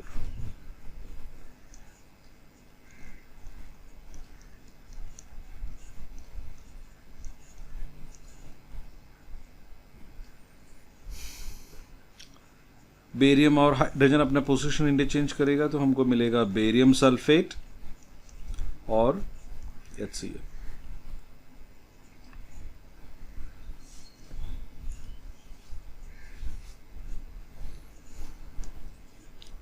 barium दोनों साइड इक्वल है, क्लोरीन यहाँ पे 2 है, वहाँ पे 1 ही है, तो 2 बना देता हूँ।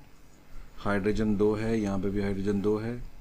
सल्फर 1, सल्फर 1, ऑक्सीजन 4, ऑक्सीजन 4, वैसे भी 1 सल्फेट, इधर भी 1 सल्फेट, हो गया बैलेंस्ड। ओके, मोर वर्ड इक्वेशंस। ये भी बैलेंसिंग के लिए केमिकल इक्वेशंस दिया हुआ है, वर्ड इक्वेशंस है। कैल्शियम हाइड्रोक्साइड, अभी इसे मैं थोड़ा जल्दी जल्दी करता हूँ। Calcium hydroxide plus carbon dioxide giving calcium carbonate plus water. चलो अभी ये रिएक्शन आया, तो मैं एक बात तुमको याद दिलाता हूँ। आज एक क्वेश्चन में ये वाइट वॉशिंग के बारे में जब डिस्कस किया, तो मैंने बोला कि हम मार्केट से कैल्शियम ऑक्साइड लेते हैं और उसके अंदर वाटर मिक्स करेंगे, तो हमको मिलेगा स्लेक लाइन। ये तुमने दीवार पे लगा दिया CaOH ट्वाइस। लेकिन एक इंटरेस्टिंग बात होता है, ये CaOH ट्वाइस का जो लेयर तुमने दीवार पे लगाया, वो ना स्लोली स्लोली स्लोली वो कार्बन डाइऑक्साइड जो एटमॉस्फेयर में होता है उसके साथ रिएक्ट करता है। रिएक्ट करने के बाद एक thin layer of calcium carbonate बनता है। ये कैल्शियम कार्बोनेट तुमको मालूम है लाइमस्टोन होता है, मार्बल, चौक, इनका सब फॉर्मूला कैल्शियम कार्बोनेट है। हाँ, तो ये कैल्शियम कार्बोनेट का लेयर बनने के बाद ना दीवार में थोड़ा सा एक चमक आ जाता है, थोड़ा सा एक शाइनिंग, स्मूथनेस भी आ जाता है उसमें। Calcium hydroxide will react with water to form calcium carbonate.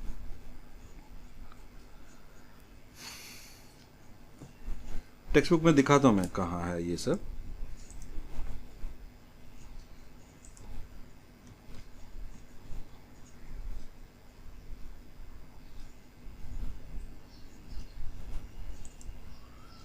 देखो इस बॉक्स के अंदर,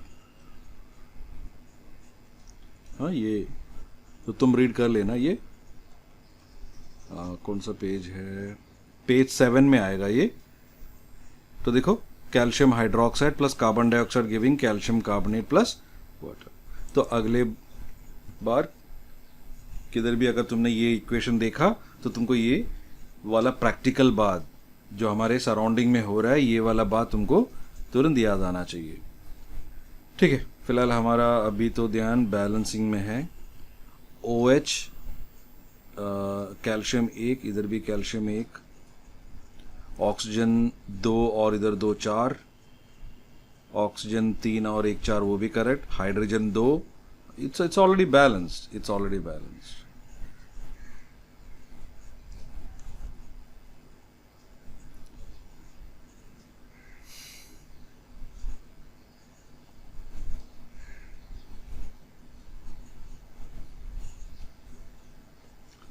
next, zinc plus silver nitrate, zinc plus silver nitrate AgNO3। Displacement reaction, zinc silver को डिस्प्लेस कर रहा है तो जिंक नाइट्रेट बनेगा।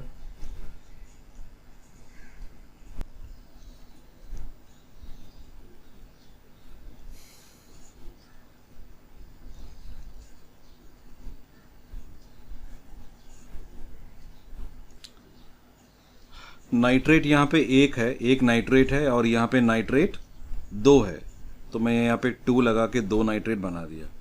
लेकिन ऐसा करने से सिल्वर 2 बन गया, तो फिर यहाँ पे भी 2 लगा के सिल्वर 2 बना देता हूँ। जिंक तो है ही पहले से 1 1, हो गया बैलेंस्ड। एल्यूमिनियम और copper chloride, Al plus copper chloride. Page 45 में जो रिएक्टिविटी सीरीज है वहाँ पे तुमको मालूम है कि हम वो लिस्ट कॉपर के लिए, आयरन के लिए और एल्यूमिनियम के लिए सब देखा था। इसमें एल्यूमिनियम सबसे ज़्यादा रिएक्टिव, आयरन उससे कम रिएक्टिव और कॉपर उससे भी कम रिएक्टिव था। तो एल्यूमिनियम देखो कॉपर को डिस्प्लेस करेगा ही, तो हमको मिलेगा AlCl3 प्लस कॉपर। ओके, यहाँ पे क्लोरीन 3 है और यहाँ पे क्लोरीन 2 है, 2 क्लोरीन और वहाँ पे 3 क्लोरीन। 2 और 3 का एलसीएम 6 है, तो हम दोनों साइड इसको 6 बनाना पड़ेगा। तो 6 बनाने के लिए यहाँ पे मुझे एक 3 लगाना पड़ेगा, यहाँ पे एक 3 लगाना पड़ेगा, यहाँ पे 3 लगाया तो फिर यहाँ पे 2 लगाना पड़ेगा, तब जाके 6 6 होगा ना। क्लोरीन 3 2 6, यहाँ पे 2 3 6। चलो क्लोरीन ठीक हो गया। अभी कॉपर यहाँ पे 3 है तो फिर यहाँ पे 3 चाहिए, एल्यूमिनियम 2 है तो फिर एल्यूमिनियम यहाँ पे 2 चाहिए। तो यहाँ पे देखो एक नया बात आ गया एलसीएम वाला।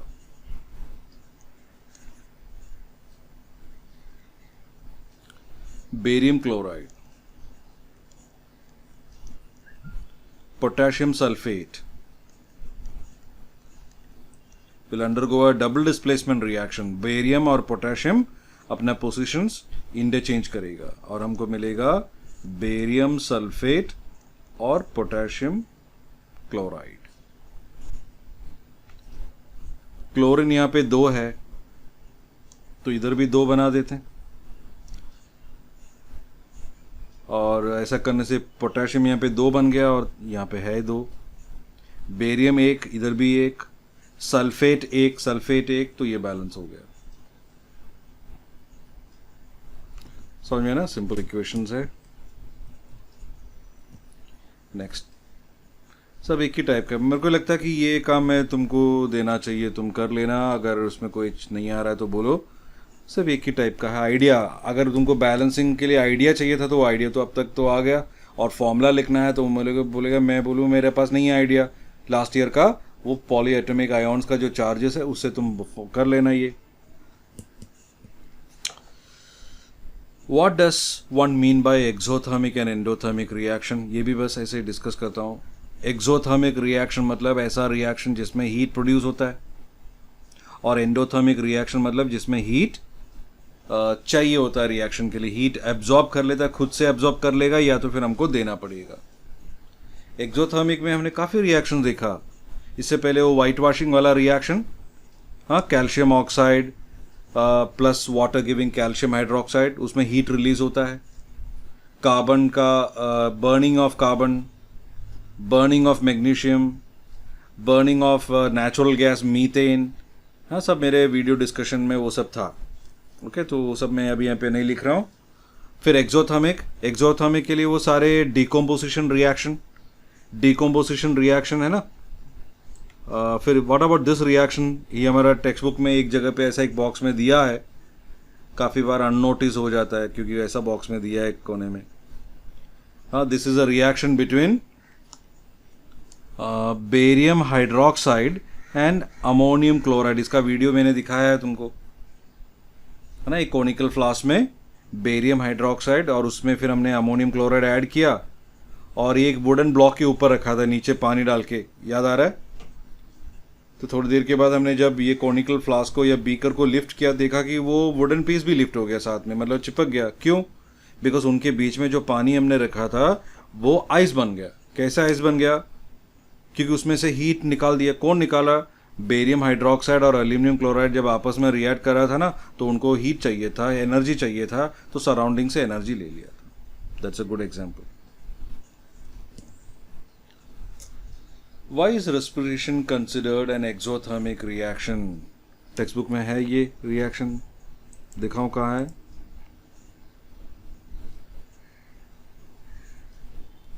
ये है, इधर से ही मैं एक्सप्लेन कर देता हूं, है ना। Do you know respiration is an exothermic reaction? हम जो फूड लेते हैं उसका पूरा डाइजेशन के बाद उसका मेटाबॉलिक प्रोसेस के एंड में हमको ग्लूकोज मिलेगा, तो हमारे बॉडी में ग्लूकोज जनरेट हो गया। और ब्रीथिंग के टाइम में हम जो ऑक्सीजन अंदर ले रहा है वो ग्लूकोज के साथ रिएक्ट करेगा, रिएक्ट करके हमको एनर्जी मिलेगा। ये जो कार्बन डाइऑक्साइड है वो हम एक्सेल कर रहे हैं, we inhale oxygen and exhale carbon dioxide. Anyway, the discussion was about respiration को एक्सोथर्मिक क्यों बोलते हैं, बिकॉज इसमें देखो ना एनर्जी रिलीज होता है। तो हमारा सारे के सारे काम के लिए हमको अगर एनर्जी चाहिए तो हमारा ग्लूकोज का ऑक्सीडेशन रिएक्शन होना चाहिए, बर्निंग ऑफ ग्लूकोज बोल सकते हैं।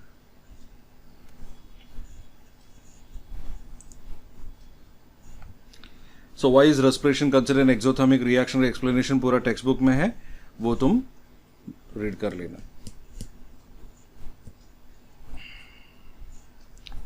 Next. Why are decomposition reactions called the opposite of combination reaction? Now these are all silly, funny type of questions. Combination क्या होता है? जहाँ पे दो डिफरेंट केमिकल सब्सटेंस कंबाइन होके एक नया सब्सटेंस फॉर्म होता है। कंबाइन हो गया, है ना, एक सिंगल सब्सटेंस बन गया। Two simpler substances combine to form a bigger chemical, bigger substance.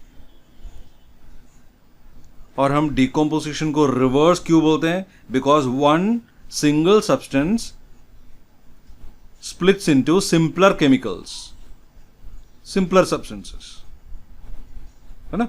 A और B मिलके C बन रहा है, तो डिकम्पोजिशन क्या होता है? ऐसा एक केमिकल हम ले रहे हैं और उसमें जब एनर्जी देगा तो वो स्प्लिट हो जाता है। एनर्जी देना पड़ेगा, अपने आप एनर्जी अगर लेके कर लेगा ये खुद से, तो फिर हमको डिकम्पोजिशन दिखाने के लिए कोई केमिकल बाकी नहीं होगा। सब जहाँ पे भी जिस वक्त अभी है सारे अपने आप डिकम्पोज हो जाएगा सराउंडिंग से एनर्जी लेके। नहीं, उनको डिकम्पोज नहीं होना है। फेरस सल्फेट को डिकम्पोज नहीं होना है। हमने जबरदस्ती टेस्ट ट्यूब में लेके उसको हीट करके डिकम्पोज करके ferric oxide, sulphur dioxide, sulphur trioxide में डिस्प्लेस किया, डिकम्पोज किया। लेड नाइट्रेट को डिकम्पोज नहीं होना था, हमने उसको हीट करके डिकम्पोज करके लेड ऑक्साइड, नाइट्रोजन डाइऑक्साइड और ऑक्सीजन बना। ये सब रिएक्शंस मैं अभी यहाँ पे नहीं लिख के दिखा रहा हूँ, it's all there in the textbook and I have already shown the video of this reactions, but I am explaining, you listen to me, I am explaining. मैंने फेरस सल्फेट का डिकम्पोजिशन बताया, ferric oxide, sulphur dioxide, sulphur trioxide, फिर lead nitrate PbNO3 twice, lead nitrate का decomposition में lead oxide, nitrogen dioxide, oxygen मिलेगा। हाँ, कुछ लोग बोलेगा बहुत फास्ट फास्ट बोल रहे तो हमको क्या समझ में, हमको मत बोलो, तुम्हारे बारे में सिर्फ बोलो, समझने वाले है। फिर लाइमस्टोन का थर्मल डिकम्पोजिशन भी था। लाइमस्टोन, अभी अभी लाइमस्टोन का एक रेफरेंस मैंने किया ना। हाँ, तो लाइमस्टोन CaCO3, इसको जब हम हीट करेंगे तो हमको मिलेगा quicklime, that is CaO and carbon dioxide. तो ये भी तो एक डिकम्पोजिशन रिएक्शन हुआ। डिकम्पोजिशन रिएक्शन के लिए हमारे पास टेक्स्ट बुक में देखो, डिकम्पोजिशन रिएक्शन के लिए हमारे पास टेक्स्ट बुक में कितने सारे रिएक्शन है देखो। हीटिंग से, इलेक्ट्रिसिटी देके और लाइट देके। हीटिंग से नियरली 3 रिएक्शंस है, फेरस सल्फेट का, कैल्शियम कार्बोनेट का, लेड नाइट्रेट का। और इलेक्ट्रिसिटी वाला एक है, वाटर को हाइड्रोजन और ऑक्सीजन में डिस्प्लेस करने वाला, स्प्लिट अप करने वाला। और लाइट वाला भी 2 है, सिल्वर क्लोराइड का भी है और सिल्वर नाइट्रेट का भी है, सिल्वर ब्रोमाइड, सॉरी, हाँ, silver chloride and silver bromide, ऐसा 2 है। बहुत सारे एग्जाम्पल्स है। तुम लोग पूछ रहा है इक्वेशंस लिखो, इतने सारे इक्वेशंस है, कोई भी लिख देना, ठीक है। तो होप दिस डिस्कशंस तुमको अच्छा लगा और मेरा फोटो दिखा के, मेरा वीडियो दिखा के तुमको बोरिंग भी नहीं किया। तुम बस सीधा जो तुमको सुनना था, देखना था, बस वही तुम्हारे सामने आ गया। Hope this video has helped you.